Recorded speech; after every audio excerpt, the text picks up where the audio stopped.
اعوذ باللہ من الشیطان الرجیم بسم اللہ الرحمن الرحیم۔ نہ کسی آنکھ نے دیکھا نہ کسی کان نے سنا۔ حدیث ہے، مالک نے ابو زناد سے، انہوں نے ارج سے اور انہوں نے حضرت ابو ہریرہ رضی اللہ تعالیٰ عنہ سے روایت کی ہے کہ نبی اکرم صلی اللہ علیہ وسلم نے فرمایا، اللہ جل جل نے ارشاد فرمایا ہے،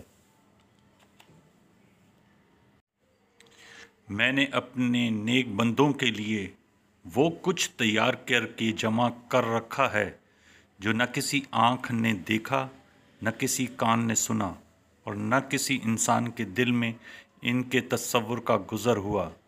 یہ ان نعمتوں کے علاوہ ہے جن کے بارے میں تمہیں اللہ تعالیٰ نے مطلع کر دیا ہے۔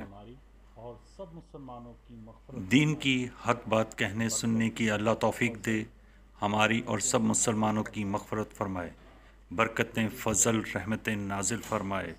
اللہ پاک سب کو اپنے حفظ و امان میں رکھے، شیئر کریں اپنے دوستوں کے ساتھ اور سب کو اللہ خوش رکھے، آمین ثم آمین۔